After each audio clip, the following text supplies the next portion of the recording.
오늘 저녁에 제가 살펴보려고 하는 그 주제는 다윗의 장막입니다. 그러니까 오늘 저녁부터 내일 아침까지 걸쳐서 2시간에 걸쳐 다윗의 장막을 살펴보려고 했습니다. 그래서 그렇게 할 거고요. 근데 제가 오늘 저녁에 이 설교를 이렇게 준비하면서 가닥이 전혀 안 잡히더라고요. 앞이 깜깜하게. 그래서 사실 식사할 때까지 책을 가져가고 계속 오후에 제 숙소에 있으면서 기도하고 또 기도하다 졸다가 가닥이 안 잡히고 그래서 많이 고민하고 또 나오기 전까지 제 안에 제 사무실 같이 있어서 알지만 정말 이렇게 안 보이더라고요. 꽉 막힌 것처럼. 그래서 고민하고 나왔는데 한편으로는 이제 제가 첫날 말씀드린 대로 이 책이 책이라고 하기에는 너무 부족합니다. 제가 그 자신을 제일 먼저 잘 압니다. 그래서 머리말에 제일 먼저 쓴 말이 그 말이었고요. 근데 하나님께서 이렇게 우리 가운데 중보기도를 세워가신 이 일들, 이제 많은 분들이 그게 이렇게 책으로 나와 있지 않으니까 잘 혼동되고 이제 그런 부분이 많은 것 같아서 또 그렇게 가면 정말 하나님께 귀하게 일하시잖아요. 그래서 그 부분이라도 정리하시면 좋겠다. 그래서 그런 마음으로 했고요. 김영식 목사님도 이렇게 쭉 읽으시면서 아까 식사 시간에 그 얘기 하시더라고요. 활자가 좀 이렇게 작은 것 같아서 어떨 때는 오늘날 책은 이렇게 공간이 넓어가지고 쉽게 보이는데 그런 점이 있지만 읽기만 하면 이렇게 잘 정리가 되는 것 같아서 그대로 가면 너무나 좋겠다고 그 얘기를 하시더라고요. 근데 그런 취지에서 이렇게 됐는데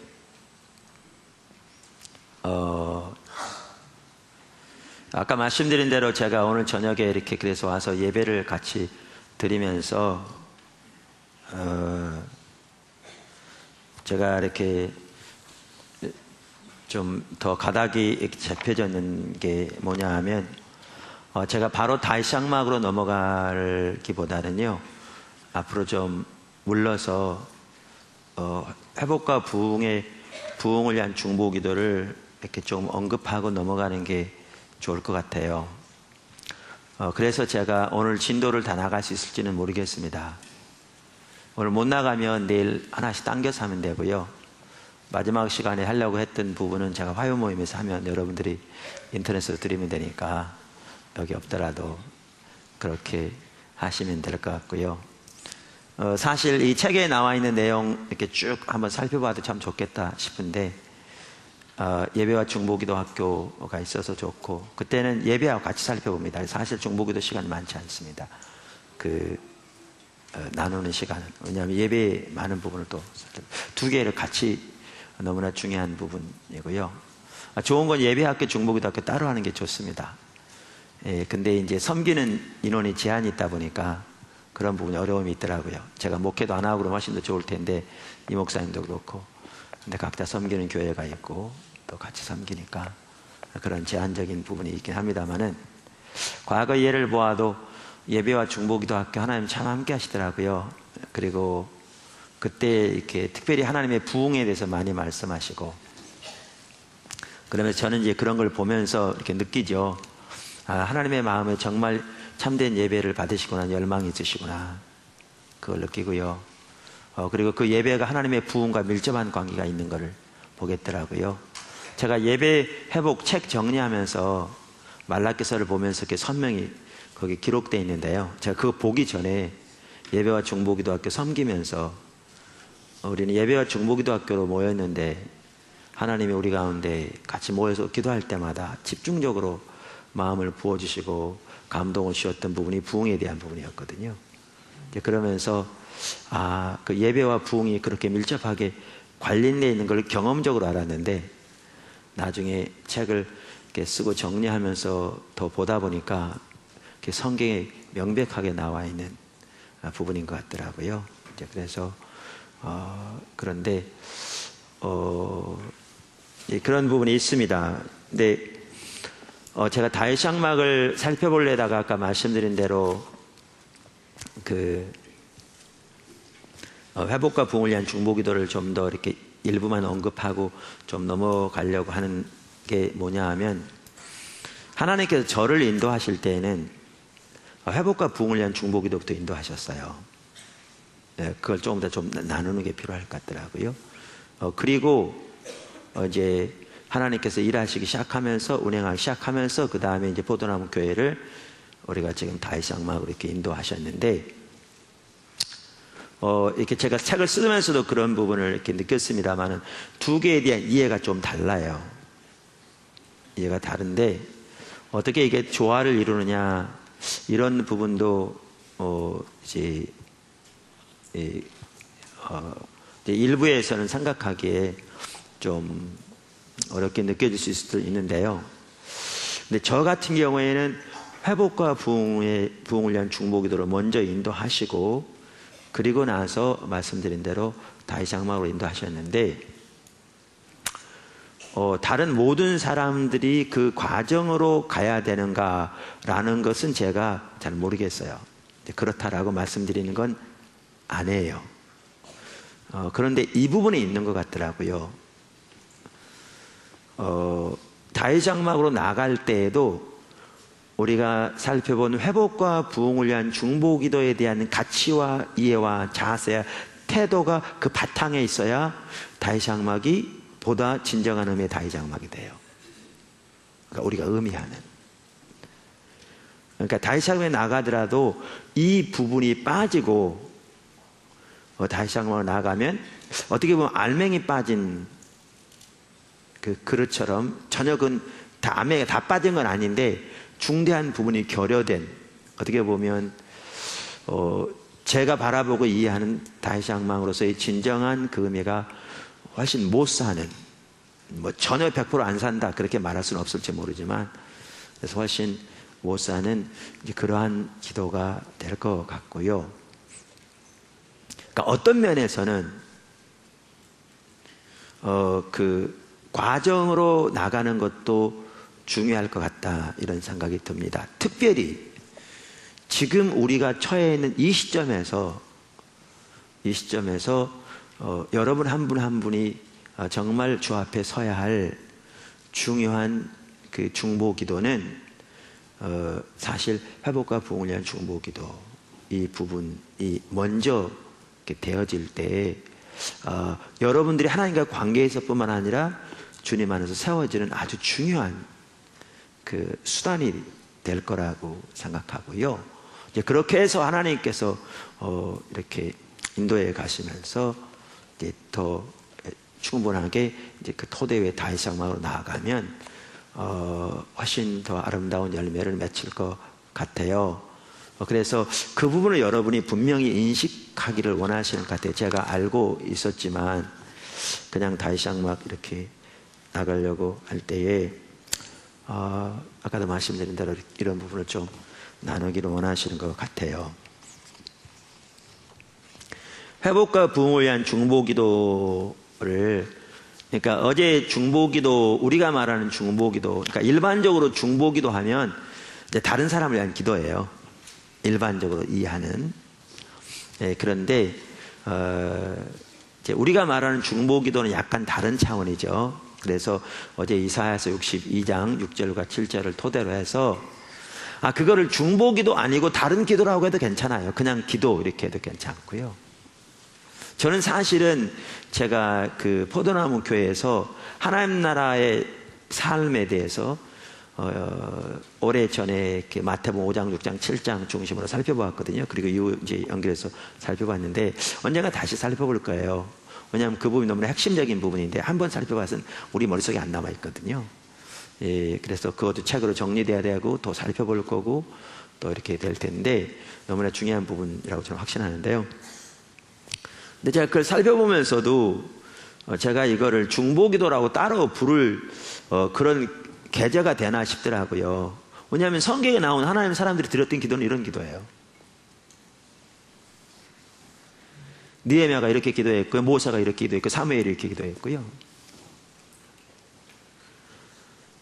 그러니까 예레미야 시대에 하나님께서 예레미야에게 넌 이 백성을 기도하지 마 그러거든요. 얼마나 마음이 아프셨습니까? 그래서 하나님께서 모세와 사무엘이 내 앞에 설지라도 내가 그들의 기도를 듣지 않겠다 이러시거든요.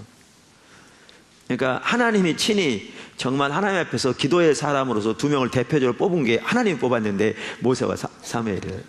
그러니까 어떻게 보면 우리의 기도의 어떤 모델이라고 볼 수 있죠. 당연히 예수님이 가장 모델이고요. 근데 예수님의 기도를 보건 모세의 기도를 보건 사무엘의 기도를 느헤미야, 다니엘 오늘 살펴본 이러한 부분 하더라도 그들의 기도가 이게 기도였어요. 이게 사실 일반적인 기도예요. 근데 우리는 기도하면 어떻게 생각하냐면 그저 자기 목적, 자기 목표를 해서 그냥 밤낮으로 부르짖어서 하나님을 설득해서 자기가 원하는 걸 해주게 하려고 하는 게 그 기도인 것처럼, 그러다 보니까 기도나 절에 가서 불공을 드리는 거나 힌두교 사원을 지어놓고 제사장들을 돈 주고 고용해서 거기에 하루종일 예배 드리게 하면서 구하게 하는 거나 신에게 구하는 것만 다르지 내용은 똑같은 거죠. 그걸 기도라고 생각하는 거죠, 오늘날. 근데 성경에 나오는 기도는 그게 아닌데, 그래서 사실 이거를 중보기도라고 그렇게 말할 필요까지 없는, 그래서 일부 교단에서는 중보기도 용어 자체를 이제 쓰지 못하도록 하기도 하고, 우리가 그 교단 신문에 낼 때는 그래서 제목을 부흥과 도고 이렇게 냈는데요. 왜냐하면 교단은 중보기도라는 용어를 쓰지 말자고 했기 때문에 좀 우리는 그거는 좀 그렇다 그래서 그랬는데, 그래서 이걸 구태여 중보기도라고 부를 필요가 있을까라고 할 만큼 성경에서 말하는 기도가 이게 기도예요. 그게. 근데 이제 그냥 또 기도 그러면 우리가 인식하는 게 너무나 옆으로가 있어서, 그래서 중보기도라고 부르지만 이 중보기도라고 하는 것은 일반적으로 다른 사람을 위한 기도 이런 걸 생각하는데 우리가 그런 차원에서 말하고 있는 게 아니다. 그러면서 이사야서 62장 6절과 7절에서 기도는 하나님의 약속을 붙잡고 혹은 하나님의 마음에 있는 의중에 있는 것들을 붙잡고 하나님의 뜻을 우리에게 알리신 대로 그 뜻을 붙잡고 하나님께 그 하나님의 약속이 이루어질 때까지 이렇게 밤낮으로 부르짖는 기도라 이렇게 말씀을 드렸잖아요. 이제 그러면서 이제 회복과 부흥을 위한 중보 기도를 말하면서 이러한 중보 기도를 회복과 부흥을 위해서 구할 때 이걸 좀 더 제가 이렇게 쉽게 이해하도록 그 중요한 요점들을 모아서 이렇게 정리를 했어요. 그러면서 우리가 오늘 오전에 살펴본 것처럼 회복과 부흥을 위한 중보 기도가 뭐라고 그랬죠? 첫째, 우리의 처지를 인식하고 하나님 앞에서 우리의 죄를 회개하고 하나님의 긍휼을 의지하고 서서 하나님의 약속을 붙잡고 그 약속이 이루어지도록 하나님께 간구하는 기도이다. 그렇게 하면서 우리는 그 일에 우리의 전체를 건다. 이렇게 말씀을 드렸어요. 근데 회복과 부흥을 위한 중보 기도건 실제로 부흥이건 그 첫 번째 단계가 뭐냐 하면 현실이란 인식 같더라고요. 그러니까 우리의 처지를 인식하는 거예요. 우리의 처지를. 저 같은 경우에는 그 중보 기도를 1994년 초나 아니 그 이전 같아요. 93년 하반기부터 인도하셨던 것 같아요. 근데 항상 뭐든지 우리의 신앙의 가장 핵심은 하나님의 얼굴을 구하는 삶이거든요. 사실 오늘 다이장막을 살펴보면서 다이장막을 살펴보려고 그러니까 1시간에 살펴볼 수 있는 내용들이 아니더라고요. 둘로 나눠도. 다이장막만 해도 한 4시간 정도를 하면 어느 정도 충분히 살펴볼 텐데. 그러니까 이제 마음이 급한 거죠. 그 짧은 시간에 많이 살펴봐야 되니까. 근데 첫장 요점밖에 못 살펴보는데, 그래서 오늘 사실 하나님 얼굴을 구하는 삶을 중점적으로 살펴볼까 이렇게 요점을 간단하게 나누고 그렇게 했는데 가닥이 안 잡혔다고 말씀드렸는데, 그러니까 모든 면에서 하나님의 얼굴을 구하는 삶이 핵심이에요. 근데 이제 저 같은 경우에는 어제도 뭐 수없이 제가 입만 벌리면 얘기하는 것처럼 저 같은 경우 제가 신앙의 전환점이 1991년도 한 9월경이었던 것 같아요. 정확한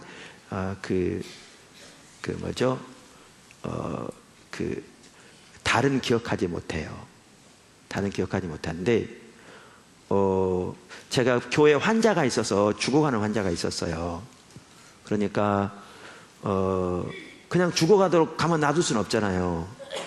그래서 기도해 줘야 되는데 그 당시 이해만 하더라도 신의 은사가 있는 사람이 기도해야 낫지 보통 사람이 기도하면 어떻게 나을까 이런 인식이 있었기 때문에, 그렇다고 담임 목사가 이제 어떤 분이 그러니까 치유 못할 병에 걸린 걸 발견하고 제가 병원에 가서 예수님 전했더니 예수님 영접하고 이제 교회에 나온 거예요. 병원 수술도 못하니까 내가 보냈는데, 그렇게 해서 교회에 나오는데 그냥 가만히 있을 수는 없잖아요, 목사가.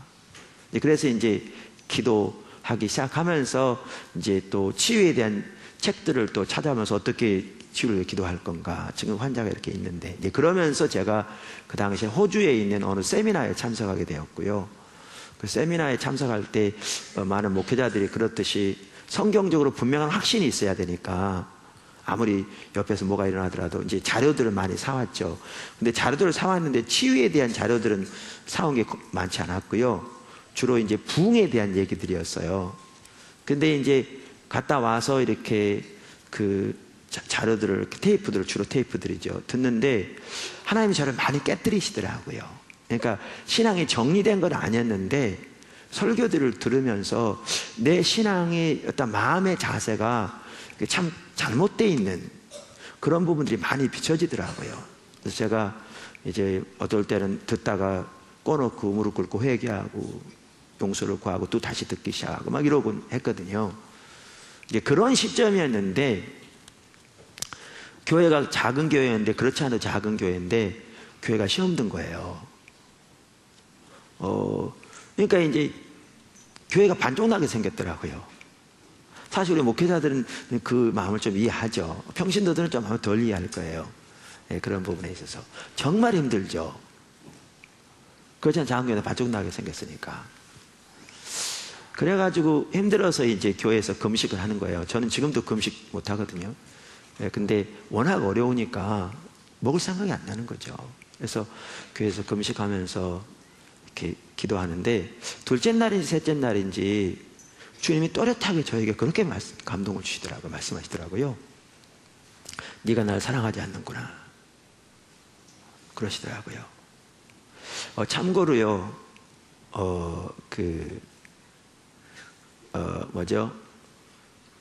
목회하면서 나름대로 열심히 했습니다. 정말. 그리고 제가 우리 큰아이 1년 전에 결혼했는데 제가 울었다고 막 그랬는데, 이번 둘째 결혼했는데 그래도 울었다고 그러는데, 사람들이 잘 이해를 못 하는데요, 우리 아이들 어렸을 때 사진을 제가 보니까 못 보겠더라고요. 그때 저는 그 당시는 몰랐어요. 그게 상처로 남아있는지 몰랐는데, 그 당시가 생각나면서 제가 사진을 못 보겠더라니까요. 제 아내도 그렇더라고요. 덮어버렸어요. 그 자체를 그러니까 못 보겠더라고요. 제 아내도 처음에 못 보겠더래요. 근데 두 번째 볼 때는 좀 낫더래요.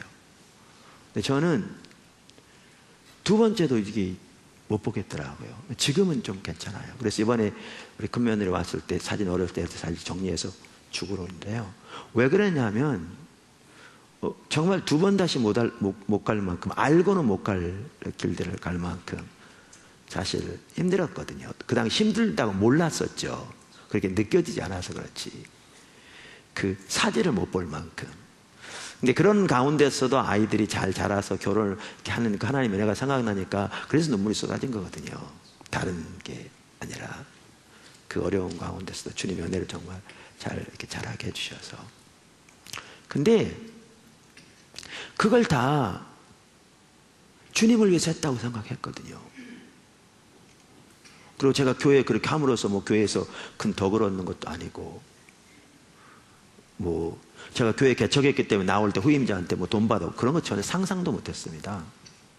사임할 때 그대로 거기도 들어가는 것도요, 제가 용자를 받아서 신학교 훈련은, 신학교 강의 나가면서 갚아서 다 들어갔지만 제가 헌금한 거기 때문에 거기서 뭐 1푼이라도 받아올 생각은 상상 자체를 하지 않았습니다. 전화기 2대가 있었는데 한 대는 제 돈으로 산 제 거였고요. 하나는 교회 거여서 제가 전화기 한 대 가져왔고요. 컴퓨터가 2대 있길래 내가 필요할 것 같아서 재직 하나 주면 어떻겠냐 이렇게 재직회를 통과해서 하나 줘서 제가 가져왔고요. 그랬더니 얼마 전에는 우리 그 막내가 그러더라고요. 얼마 전에 한참 전에 수년 전에 갑자기 하루는 저한테 그러는 거예요. 아빠 교회 또 그만두실 거예요. 그런 거예요. 하루는. 제가 왜 그래요? 그랬더니 아빠 컴퓨터 2대잖아요. 그러더라고요. 그러니까 이 아이가 어렸을 때 그 상처가 있었나 봐요. 교회가 컴퓨터 2대가 됐을 때 아빠가 교회 사임하는 걸 이렇게 인식해가지고 교회가 이제 자라나면서 자리를 잡고 컴퓨터가 2대 되니까, 그러니까 오래전이죠. 2대 되니까 나한테 그만둘 거냐고 그러더라고요. 지금은 하나님께서 그 아이들의 상처를 다 치유해 주셔서 너무나 감사하고요. 감사하고, 그런데 이제 그런 상황이었는데, 그리고 이제 뭐 제가 사임하니까 그 당시에 월급 받았던 거에다 그 지역에서 제가 몇 년 근무했더니 반년까지 계산해서 몇 점 몇 이렇게 해가지고 퇴직금, 그 당시 적립대 가든 건축원금에서 그분들이 정해서 주길래 제가 받아온 거 외에는 제가 뭐죠? 단 1푼도, 단 하나도, 동전 하나라도 교회에 거 가져오지 않았거든요. 근데 이제 그런 상황인데 제 아내 같은 경우 토요일 날은 거의 자본 적이 없고요. 교회 섬기기 위해서. 그 다음날 밤새도 음식 만들어서 성도들 와서 먹게 하고 이렇게 돌보고 미국식으로 하면 될 줄 알고, 미국인 한인교회들 그랬는데, 근데 그렇게 해왔는데 하나님께서 저에게 또렷하게 말씀하신 게 뭐냐 하면 네가 날 사랑하지 않는구나 그러시더라고요. 그러면서 딱 비추신 게 그거였어요. 저는 그게 정말 하나님께 감사한 게요. 딱 비추신 게, 그렇게 감동을 주시면서 딱 깨닫게 하신 게, 그러니까 저는 그 당시엔 하나님 얼굴을 구하는 삶이 뭔지 아직 그런 걸 모를 때예요. 모를 때인데, 그러면 비추신 게 뭐였냐면 하나님은 살아계신 인격체인데 내가 그분을 전하고 사람들 앞에 그분을 대변하고 그분을 위해 교회를 세운다고 하면서 정작 내가 전하는 하나님 그분 자신을 알고 그분을 사랑하는 일에는 완전히 소홀히 한 걸 딱 보이시더라고요. 그러니까 주님을 위한 사역에 바빴지, 주님 그분 자신을 알고 사랑하는 일에는 완전히 소홀히 한 걸 딱 보이시면서 저에게 네가 날 사랑하지 않는구나 그러시더라고요. 이게 저한테는 전환점이었어요. 이게 선명히 보여지니까요, 중심에서도 회개가 나오더라고요. 중심에서부터. 그러니까 제가 막 울고 전혀 그러진 않았는데 제 기억에는 제가 겉으로 말했는지도 기억이 안 나요. 근데 제 중심에서부터 하나님 앞에 회개가 되더라고요. 오 하나님, 제가 잘못했습니다. 제가 하나님 사랑하지 못했습니다. 이렇게 고백이 되더라고요. 그리고 이게 딱 제 눈에 보여지니까 교회를 성장시키려는 모든 노력이 내려지더라고요. 그러니까 목회를 소홀히 했다는 게 아니고요, 섬기는 걸 대강했다는 게 아니라 제 초점이 더 이상 교회 성장에 있지 않은 거죠. 내가 하나님도 알지 못하면서 그러면서 그때부터 집중적으로 뭘 하기 시작했냐면, 하나님 어떻게 그렇게 은혜를 주셨느냐면 그분 자신을 알고 사랑하는 일을 추구하기를 시작했죠.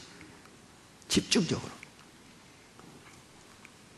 그러니까 이게 정확하게 하나님의 얼굴을 구하는 삶으로의 전환이었어요.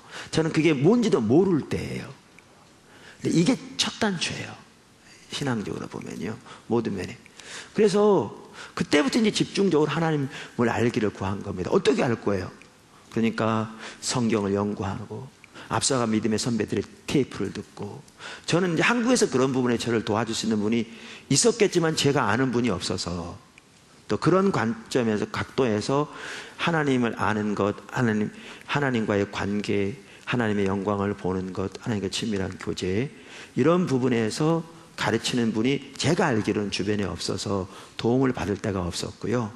주로 외국에 있는 하나님의 귀한 사람들, 제가 다행히 미국에서 공부하면서 한 7년 있어서 제가 설교 테이프를 듣고 강의를 듣고 이해하고 이렇게 따라가는데 전혀 어려움이 없었기 때문에 그래서 이제 테이프들을 듣고 들으면서도 저는요 차를 타고 다니면서 듣지도 않았어요. 왜냐하면 집중해서 못 들으니까.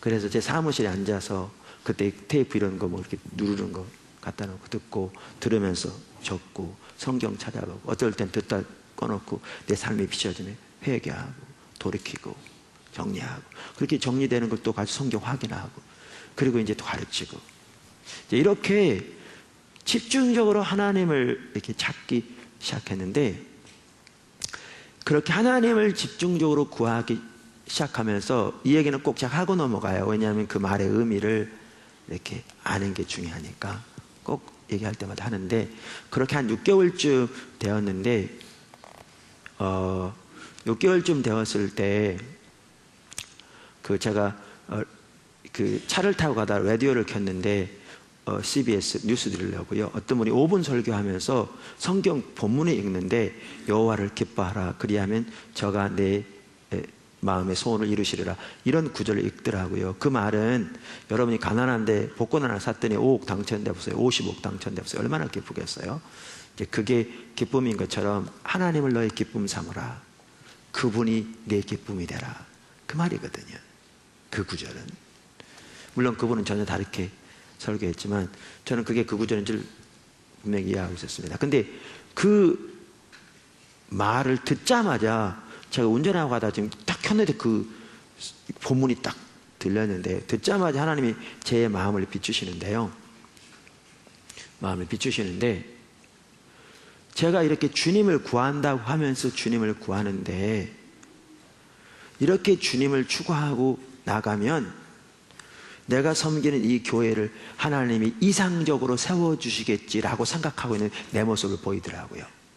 무슨 말인가 하면 주님을 구한다고 하면서 주님 그분을 찾는다고 하면서 지금까지도 부분적으로나마 주님을 찾는 것마저도 사역을 위한 수단이 되어 있는 내 모습을 딱 보이더라고요. 그 말을 듣자마자 정말 죄송하더라고요. 이게 딱 비춰지는데 운전하고 가다가 온 거. 제가 하나님 앞에 운전을 가면서 그렇게 말했습니다. 하나님 죄송합니다. 잘못했습니다. 제가 하나님을 구한다고 하면서 하나님을 알기를 구한다고 하면서 하나님을 아는 것마저 구하는 것마저도 사역을 위한 수단이 되어 있는 내 죄를 용서해 주세요. 정말 하나님만이 저의 유일한 목표가 되기 원합니다. 하나님을 아는 것만이 저의 유일한 목적이 되기 원합니다. 그게 우리 신앙입니다. 참고로 제가 나중에 이제 성경을 통해서 이 부분을 다 보게 되는데 이게 다윗이 살았던 사람이고 이게 바울이 살았던 사람이고 이게 모세가 살았던 사람이고 제가 그걸 알고 그렇게 간 게 아니고요. 주님이 비추셨어요. 근데 성경에 보면 하나님의 사람들이 그렇게 살았어요. 그게 우리 신앙이에요. 그게 우리 신앙의 본질이에요. 그게 하나님의 얼굴을 구하는 삶이에요. 근데 그렇게 하면서 정말 주님만이 목표된 이런 삶이 되게 해달라고 정말 간절한 기도가 나오더라고요.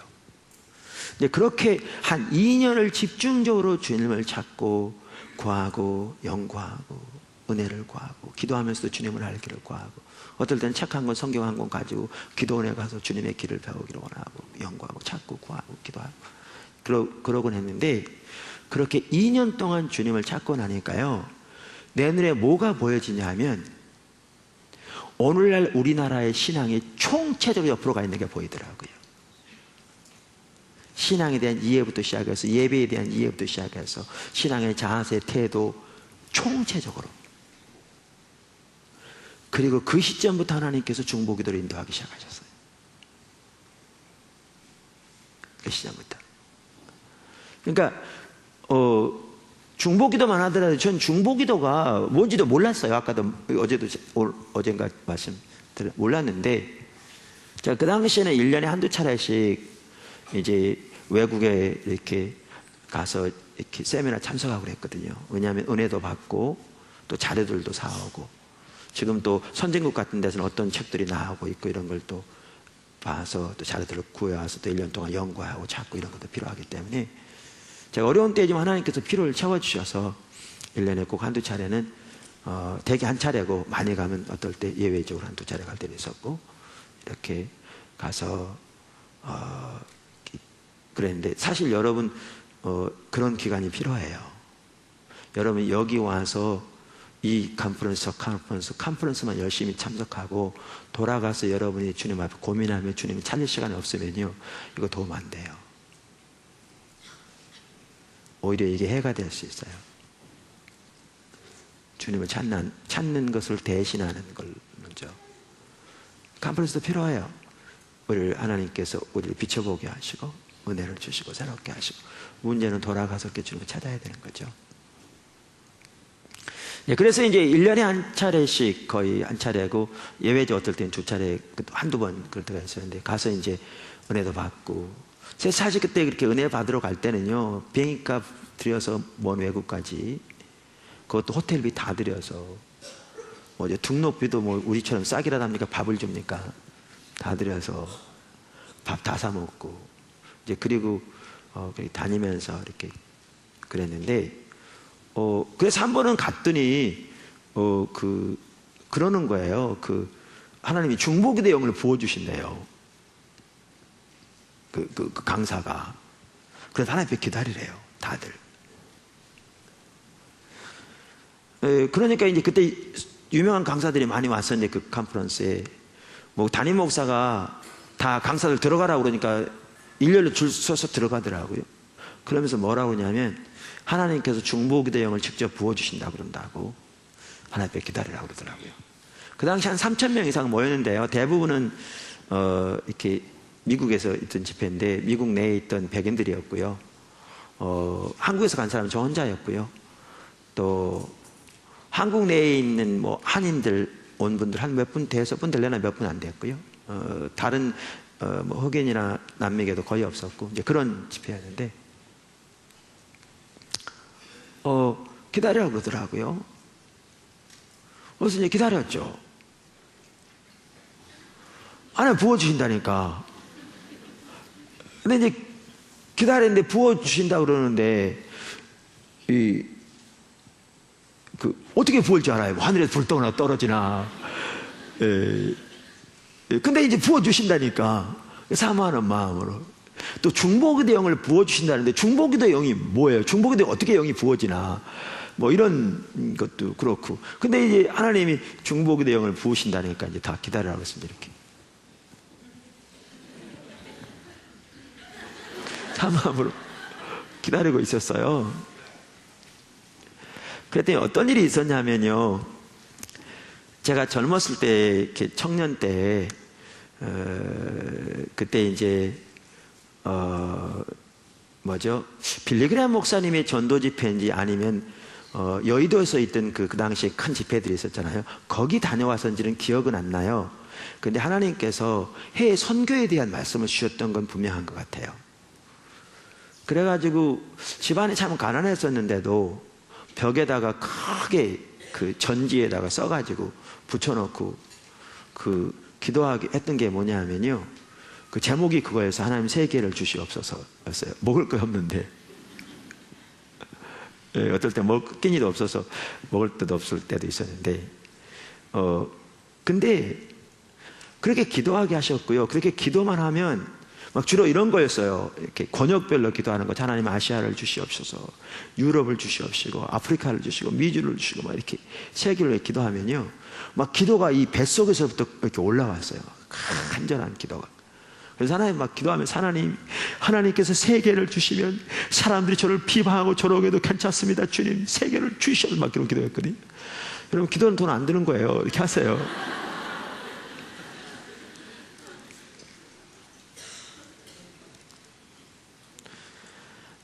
그렇게 기도하곤 했는데요. 제가 미국에 가서 첫 학기에 대학교에서 그 discipleship이라고, 그러니까 제자도란 과목이죠. 들었는데 소그룹으로 기도 제목을 나누는 시간이 있었어요. 근데 내 기도 제목 시간이 나눈 시간이 됐는데 저는 그때 그렇게 기도했거든요. 하나님 한 나라도 빼놓지 않게 해주세요. 그렇게 기도했거든요. 그래서 제가 내 기도 제목은 한 나라도 빼놓지 않게 해달라고 기도하는 거라고 그랬더니 옆에가 백인애가 있었는데 걔 아버지가 좀 부자였거든요. 그런 애가 있었어요. 걔가 That's hilarious 그러는 거예요. 그 좀 쉽게 말하면 정신 나간 소리라는 얘기예요. 그러더라고요. 근데 제가 그렇게 말하는 걸 들으니까요, 내 처지가 인식되는데 그 정신 나간 소리더라고요. 지 주제를 알아야지.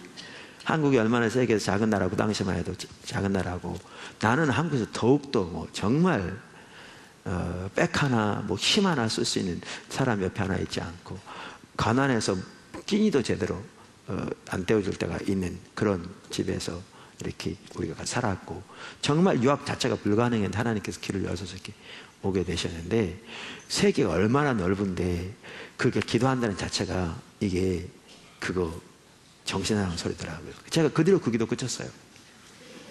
정신 차린 거죠. 그러니까 그게 오래전이잖아요. 미국 가기 전에. 오래전인데 그날 중보기도의 영을 부어준다고 해서 기다리고 있는데요, 한참을 기다리는데 갑자기 이 뱃속에서부터 기도가 끓어오르는데, 그 젊었을 때 열방을 위해 기도했던 그 기도가 끓어오르더라고요. 저는 그게 중보기도 영인지도 몰랐어요. 제가 나중에 이렇게 더 배워가면서 알게 된 게 뭐냐면, 하나님께서 중보기도의 영을 부으시는 방법 중에 하나가 하나님의 마음을 부으시는 거예요. 그러니까 그게 중보기도의 영이었어요. 재밌는 게요, 그 당시에는 그렇게 기도하면서 막 그랬는데, 지금은 제가 사실 외국 나가는 게 부담이 많이 되거든요. 제가 내년 2월에도 아프리카 가야 되는데, 제가 주일날 안 빠지려고 남아공까지 가서 주중에 집회를 인도하고 바로 와가지고 주일날 서야 되려고 지금 스케줄을 잡고 있는데, 정말 지금 힘듭니다. 안 갔으면 참 좋겠습니다. 근데 거기서는 오늘도 뭐 준비한다고 기대하고 있다고 막 이렇게 이제 왔는데, 가야 될 것 같은데 정말 쉽지 않습니다. 근데 하나님은 기도하면 많은 경우 그러세요. 다른 나라는 어떡하고. 그러면 심지어 어떨 때는 그러세요. 너 젊었을 때 네가 니네 나라만 위해서 기도하면서, 그러니까 구체적으로 기도 감동 그대로 말한다면, 너 젊었을 때 내가 니네 나라만 주면 너 그렇게 욕해도 괜찮다고 그랬냐? 너 세계를 주면 그런다고 그러지 않았냐? 그러면서 제가 젊었을 때 했던 기도를 그대로 갖다 들이대세요. 그리고 선교회만 하더라도 열방을 열어가세요. 근데 이렇게 집회를 가가지고요, 그런 일이 있었어요. 그리고 돌아와서 잘 모르지만 교회에서 중보기도를 시작한 거예요. 잘 모르지만. 제가 아는 거라고는 테이프 한두 개 드는 것밖에 없었어요. 근데 그렇게 했는데, 아까 뭐라고 그러냐면 2년 동안 이렇게 오면서 뭐가 보여졌다고 그랬냐면, 우리의 신앙의 총체 옆으로 간 게 보였다고 그랬잖아요. 그러니까 하나님 앞에 나아갈 때 우리의 처지가 인식되니까 기도가 참 절박했어요. 하나님 우리 죄를 용서해 달라고. 제가 그 당시에 누가 한번 묻더라고요. 지난번에 구TV에서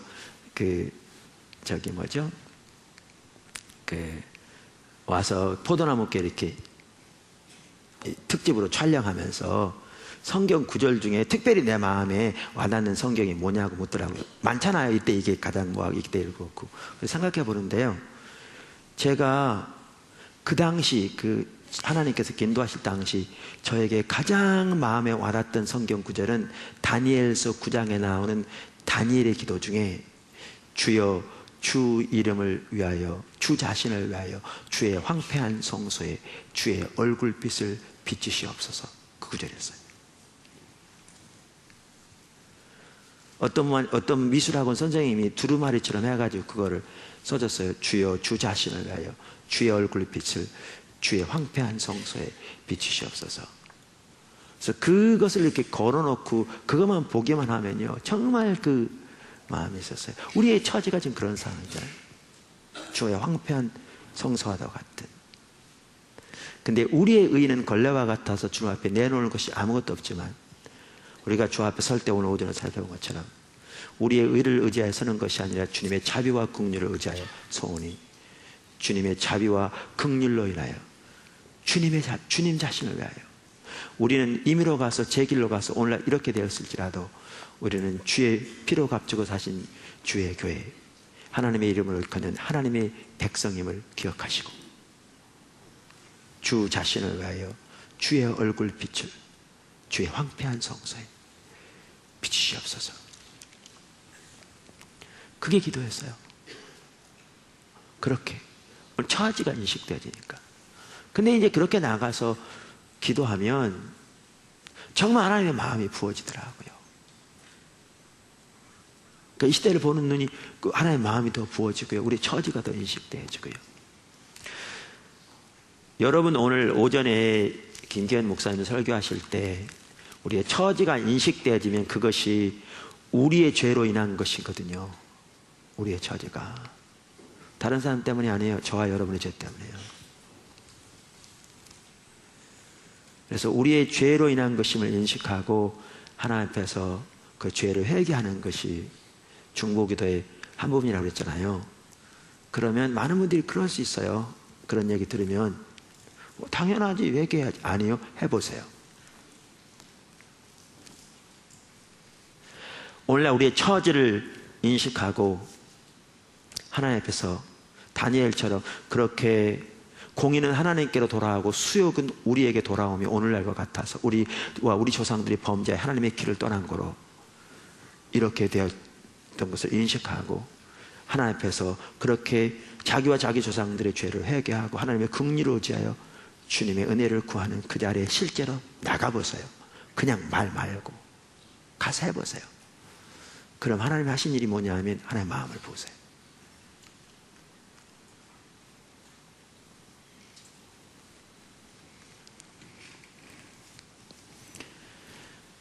지난주에 우리 밴쿠버 포도나무 교회에서도 우리 한 지체가 왔다 갔습니다만은 우리 포도나무 교회에서 이렇게 뜻을 분별하고요, 서물교 선교에서도 같이 모여서 밴쿠버 포도나무 교회 지금 숫자 몇 명 안 남아 있는데 포도나무 교회 우리 지금 여기 포도나무 교회 지역 초소로 하기로 했습니다.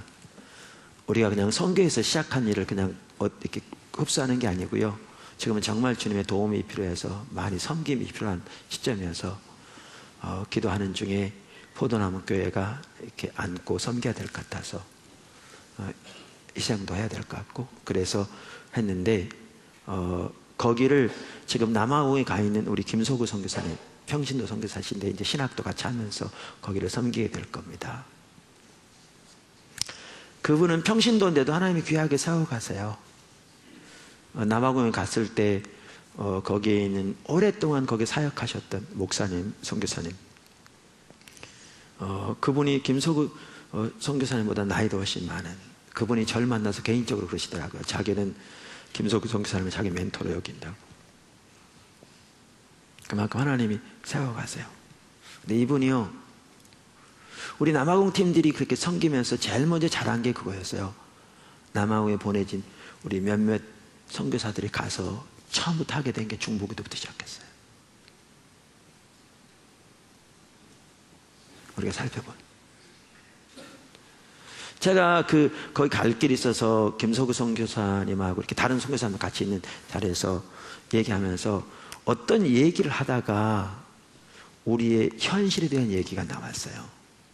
우리 오늘날 한국교회가 처한 현실에 대한 얘기가 우리가 모이면 비판하고 그러지 않습니다. 또 그냥 그렇게 안 합니다. 어떻게 얘기하다가 우리의 현실의 어떤 부분이 그냥 얘기 중에 잠깐 나왔어요. 그랬더니 그분의 눈에 금방 눈물이 맺히더라고요. 왜 그런 줄 아십니까? 그분 마음속에 하나님의 마음이 있어서 그렇습니다.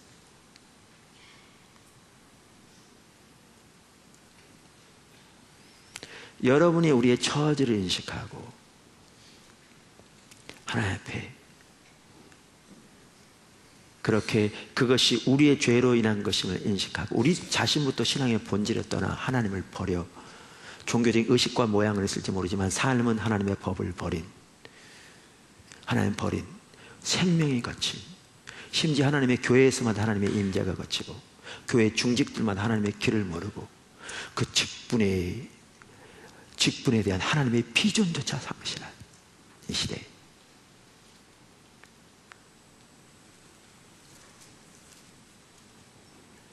그것이 오리애가 하나님을 버린 떠난 그 죄로 인한 것이라는 것을 인식하고 하나님 앞에 나아가 하나님 앞에 우리의 죄에 대한 용서를 구하고 하나님의 긍휼과 자비를 의지하셔서 주님 주 자신을 위하여 주님의 이름을 위하여 우리가 배운 대로 주님의 이름을 향한 주님의 질투로 인하여 여호와여 주의 황폐한 성소에 주의 얼굴빛을 비춰주옵소서 라고 기도해 보세요. 해보시라고요. 회개하는데 그거 모르는 사람 누가 있어요? 그거 말고 해보세요. 실제로 여러분이 그렇게 나가서 기도하기 시작하면 하나님이 여러분에게 하나님의 마음을 보실 겁니다. 하나님의 마음을 보세요. 주님의 마음을 보신다니까요. 그냥 이론적인 몇 마디 지식이 아니라 하나님의 마음을 보신다고요. 하나님의 마음. 그래서 그렇게 하나님 앞에 이렇게 나가서 그러니까 저는 너무나 좋았어요. 그때 그러니까 뭐 숫자는 몇 명 안 모여도 그렇게 하나님 앞에 나아가면 그냥 하나님의 마음이 막 부어지더라고요. 우리 처지가 인식되어지고 오늘날 현실이 더 보여지고 그것을 보시는 하나님의 마음이 부어지고 너무나 좋은. 네, 그러면서 그렇게 보여지기 때문에요 하나님 관점이 더 보여지는 거죠. 여러분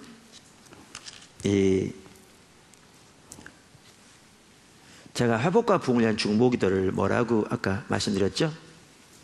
우리의 처지를 인식하고 그 다음 뭐예요? 하나님 앞에서 우리의 죄를 회개하고 하나님의 긍휼을 의지하고 서서 하나님의 약속을 붙잡고 그 뜻이 이루어질 때까지 간절히 기도하는 것이다. 그러면서 한 가지 덧붙였어요. 그게 뭐라고 그랬죠?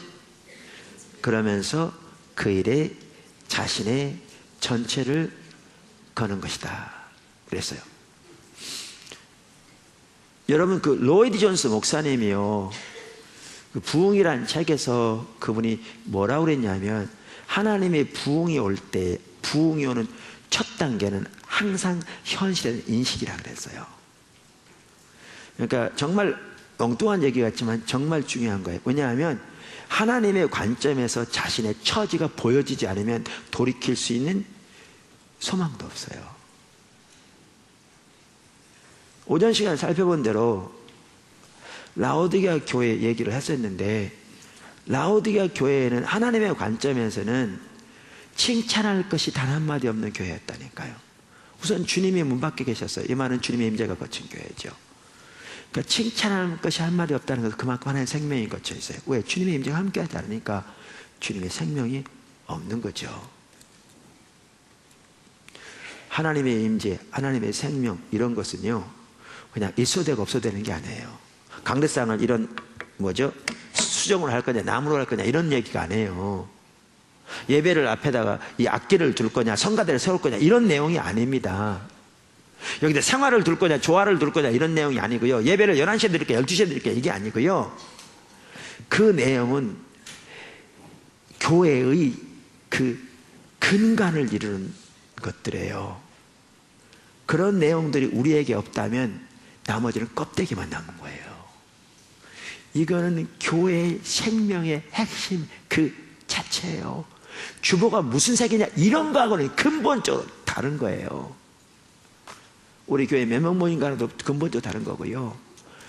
지금 하나님의 임재가 거쳤다. 하나님의 생명이 거쳤다. 이거는 없어서는 안 될 교회의 생명을 좌우하는 가장 근본적인 일들이에요. 무슨 말인지 이해하시겠어요? 근데 그게 거쳤어요. 근데 그들은 거친 사실도 몰랐어요. 왜요? 너희는 가난하고 벌거벗고 눈 멀었는데 영적으로 어두워진 거죠. 그 사실도 알지 못한다. 눈 멀었다는 사실을 모르는 거죠. 영적인 분별력은 우리 신앙의 가장 핵심 중에 하나인데, 그 영적인 분별력이 어두워져 있는데 모르는 거죠. 그러니까 보세요. 하나님은 가난한다고 그러는데 그들은 부자라고 그래요. 왜요? 무엇이 참된 부인지를 모르니까요.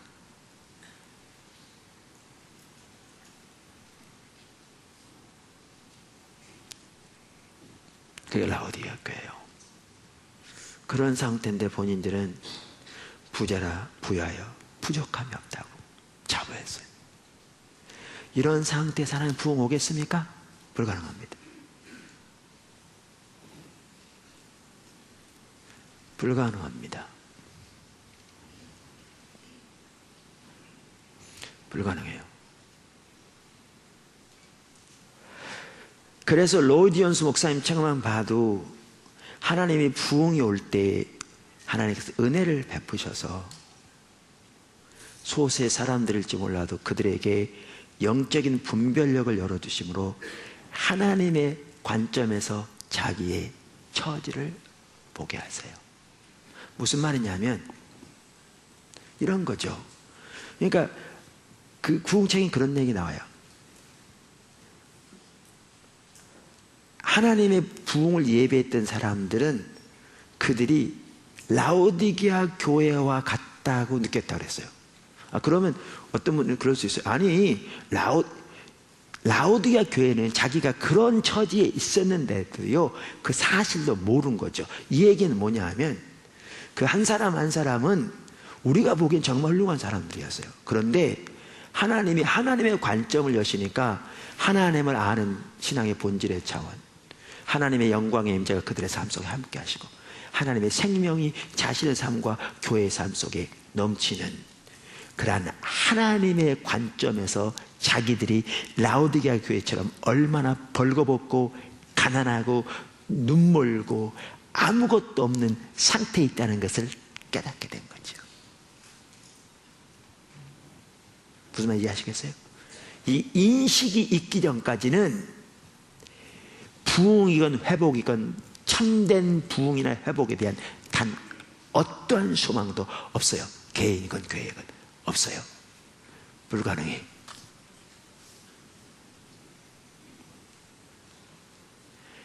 근데 부흥을 위한 중보, 그러니까 부흥이 그렇듯이, 그렇기 때문에 부흥을 위한 중보 기도의 첫 번째 단계도 뭐냐 하면 그 인식이에요. 그게 느헤미야가 하나님의 관점에서 자기들의 처한 처지를 본 거예요. 근데 여러분, 부흥은 처하지만 봤다고 오지 않습니다. 그 로이드 존스 목사님 제가 얘기를 많이 하는데, 왜냐하면 주제가 같은 주제라 보니까 많이 이렇게 연결되는 것 같아서, 그분도 그래요. 부흥은 전적인 헌신을 요구한다. 근데요, 기억하십시오. 당연히 전적인 헌신을 요구해요. 전적인 헌신을 요구하는데, 기억하실 것은 그 전적인 헌신을 가능케 하는 것이 인식이에요.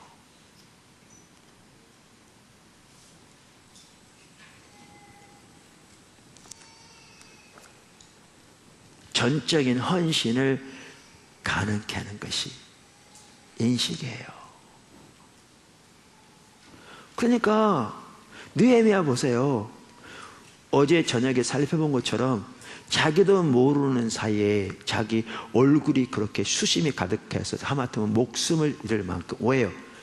그 자기들의 처해 있는 상태가 그를 완전히 압도한 거거든요. 이게 전적인 헌신이에요.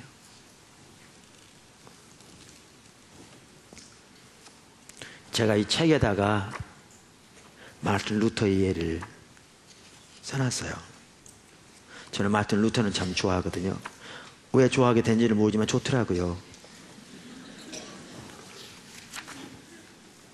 그래서 저는 마르틴 루터가 그 번개가 떨어져 가지고 자기가 수사가 되겠다고, 사제가 되겠다고 그 뭐죠?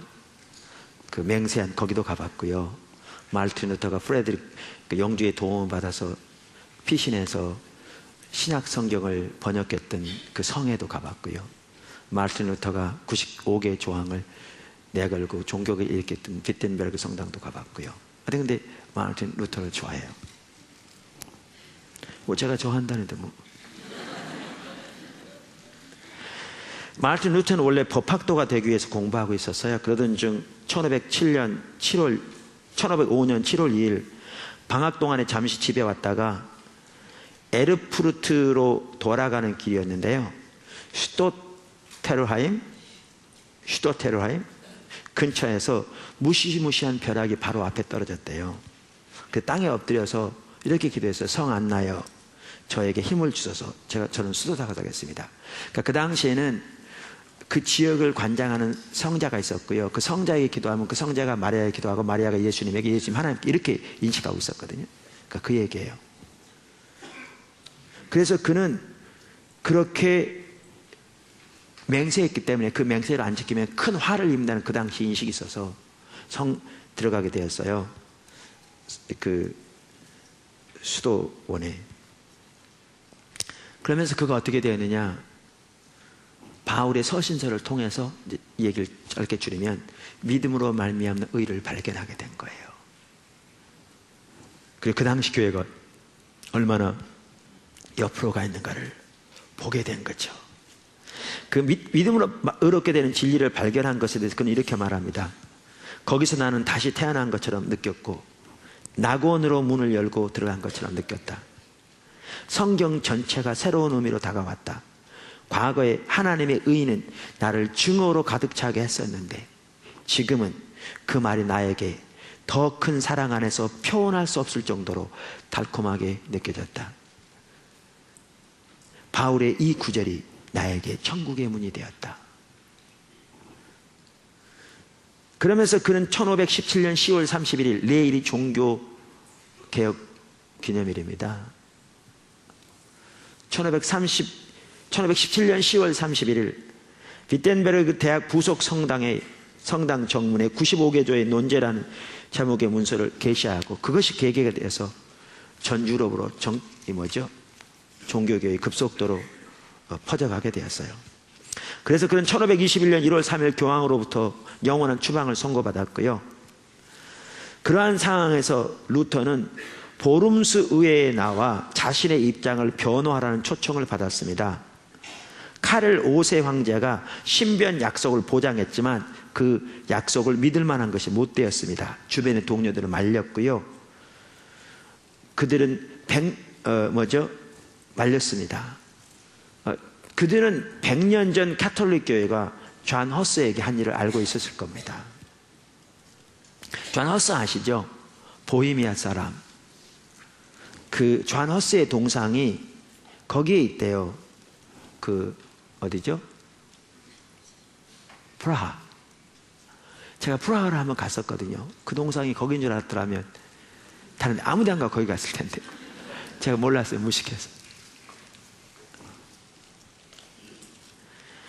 1413년, 그것도 100년 전인데요.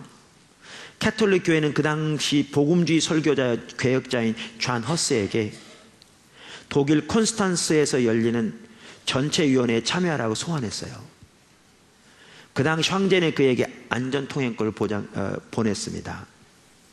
그러나 허스가 콘스탄스에 도착하자마자 가톨릭 교회는 곧바로 그를 체포해서 감옥에 가둬버렸어요. 이단과 세운 언약은 지킬 필요가 없다는 거죠. 그리고 멀지 않아서 장작더미에다 세워놓고 그를 산채로 불태워 죽였습니다.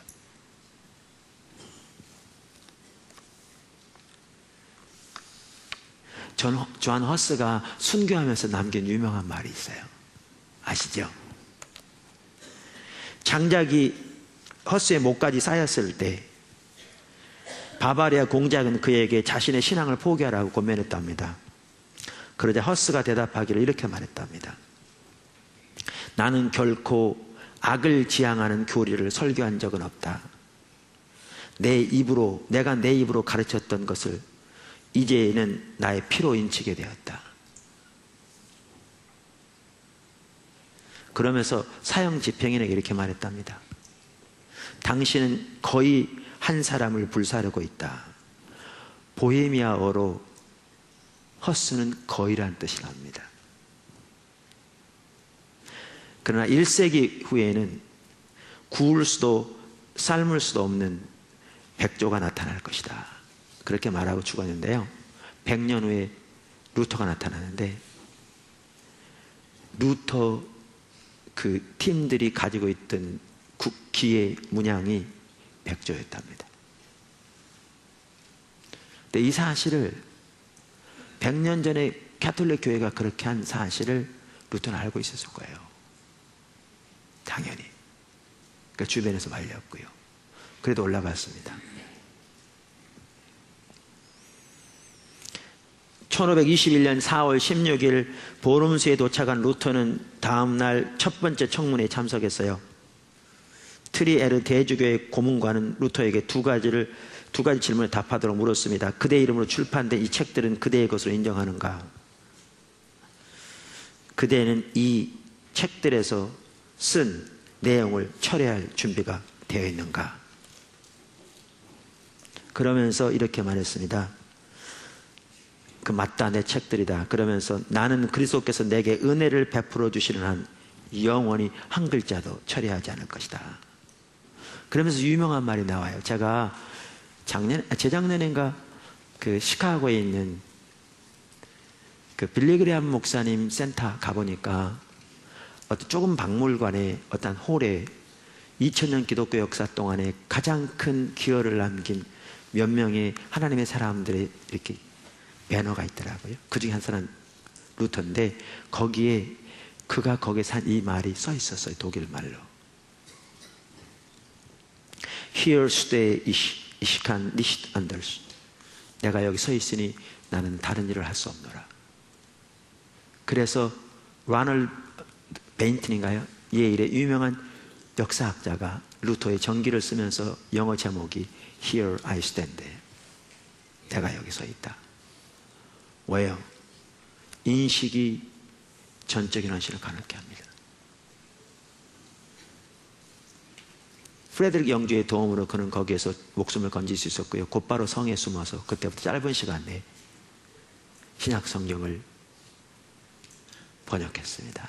그리고 종교개혁 부흥은 유럽 전체로 퍼져나가기 시작했습니다.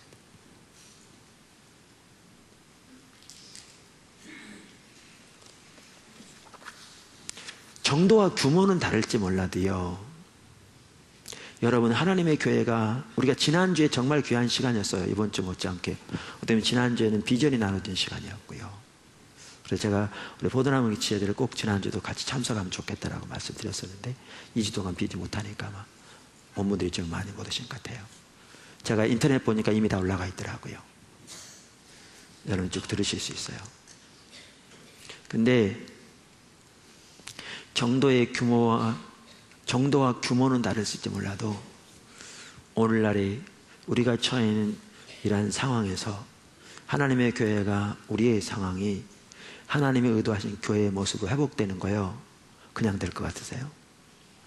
하나님의 역사로 돼요. 문제는 저와 여러분의 전적인 헌신이 없으면 안 됩니다. 그저 우리가 이렇게 살아가는데 주님의 능력 하실 것 같습니까? 아니요, 그렇지 않아요. 그렇잖아요.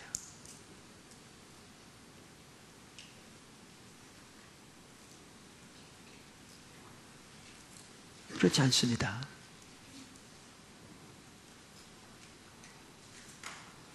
출애굽 사건 하나님이 하신 겁니다. 근데 모세가 그 하나님의 행하심에 온 삶을 거는 전적인 헌식이 있었기 때문에 가능했지, 모세가 그냥 시내산에 살면서 편하게 살면서 하나님 비전만 쳤다 그리 될 것 같습니까? 노아, 다니엘, 예수는 말할 것도 없고 베드로, 누구라도 보십시오. 2000년 역사에 있던 부흥의 역사를 보십시오. 지금 말하는 루터, 존 허스. 저는 존 허스가 그렇게 죽어서, 그러면 하나님께서 그렇게 놀랍게 깨닫게 하셨는데, 그 헛됐나? 제가 역사적으로 너무 무식하거든요. 제가 학교 다닐 때 제일 싫어했던 게 사회였어요. 역사 외우는 게 싫어가지고. 훌륭한 리더가 못 됩니다. 리더는 역사를 좋아해야 한다는데. 근데 제가 알고 보니까요, 100년 동안 지속된 모라비안 교도 부흥 배후에 존 허스가 있습니다.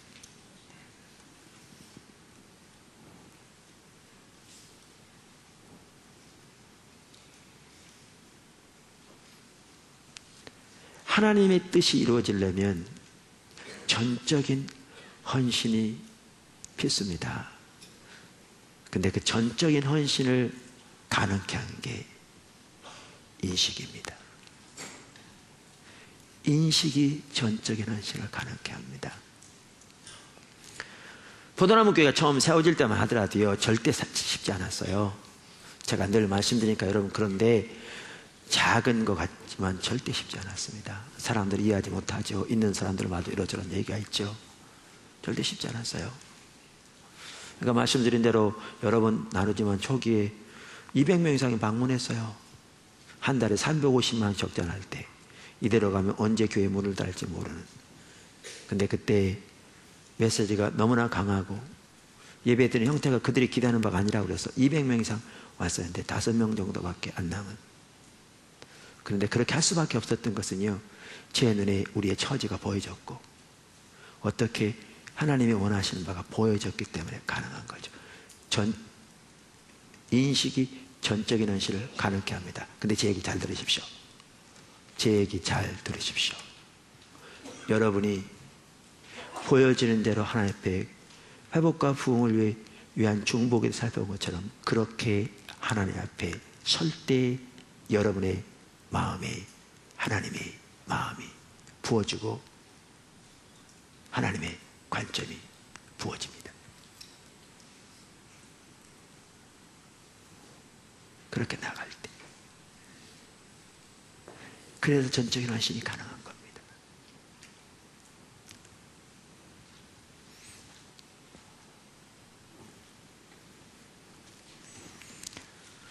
제가 그 당시에 이렇게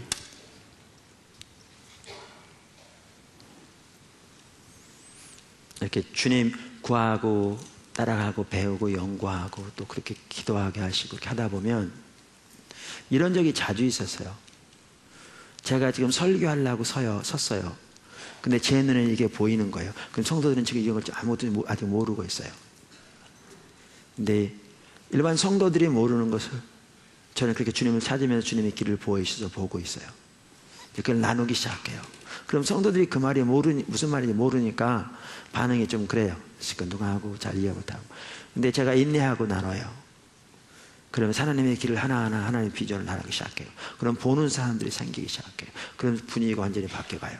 그러면서 하나의 비전이 보여지고 그렇게 하길 수없이 많이 했어요. 그러면서 비전이 나눠지고 하나님의 길이 보여지고 한 사람 보는 사람 생겨나기 시작했어요. 근데 그렇게 하나님의 마음과 의중이 그 열정과 열망이 부어지는 가장 주된 통로 중에 하나가 제가 부흥과 회복과 부흥을 위한 중보기도라고 말하는 그 기도를 통해서였어요. 그렇게 실제로 나가지 않으면요, 이론에 불과합니다. 말짱 도루묵입니다. 그런 내용 모르는 사람 누가 있습니까?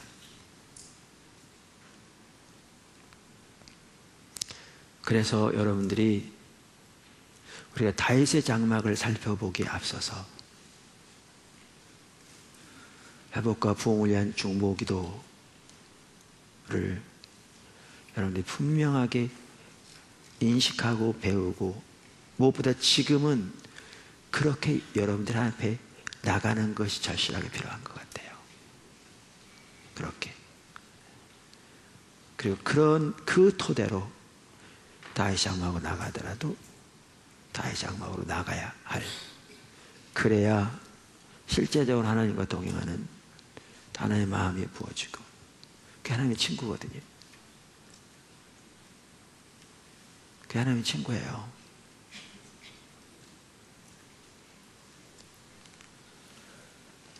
하나님 계신 곳에 같이 있는 게 하나님 친구잖아요. 하나님의 친구로 그렇게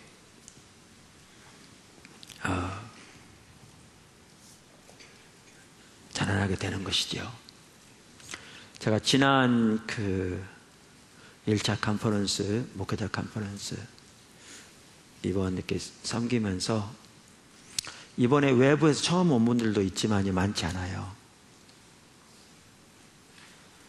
근데 제가 이번 1차 컨퍼런스를 처음 할 때, 처음 시작할 때 그런 얘기를 했어요. 이번에는 우리들이 새롭게 되는 계기가 돼야 한다고. 여러분들이 포도나무 교회 샘물교회 성교회 오래전부터 왔다고 그거 버리세요. 지금 껍데기만 남았잖아요. 뭘 내놓을 게 있다고.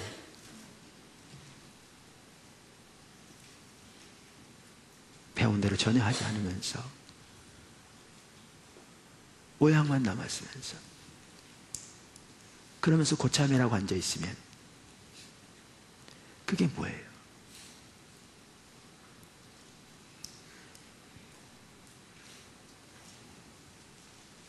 그게 뭐냐고요?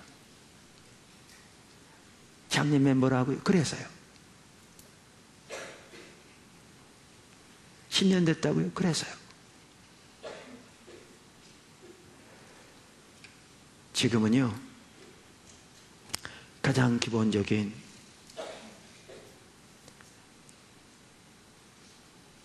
하나님의 얼굴을 구하여 주님의 의중에 있는 것들을 붙들고 우리와 이 민족을 용서해 주시고 하나님 긍휼을 베풀어 달라고 주님 앞에 서는 것부터 새로 시작하셔야 돼요. 다시. 그래야 마음이 새롭게 되어지고 하나님과의 관계에서 비로소 하나씩 자라나게 되는 거죠. 그래서 이번 컨퍼런스는 우리가 새롭게 돼야 돼요.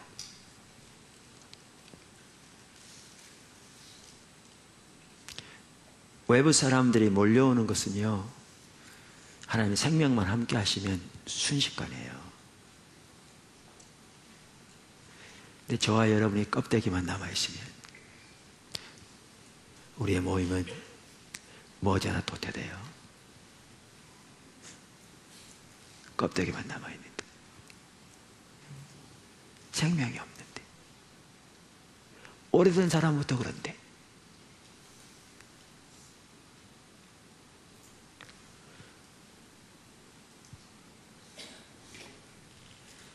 그래서 회복과 부흥을 위한 중보기도를 우리가 먼저 나가면서 다윗 장막에 나갈 때에도 그 이해를 가지고 하나님 앞에 기도하며 은혜를 구하며 긍휼을 구하는 그러한 자리에 우리도 먼저 서야 될 것 같아요. 그리고 나서 우리 다윗 장막의 의미들을 좀 더 살펴보면서 하나님 앞에 서는 게 중요할 것 같습니다. 아멘.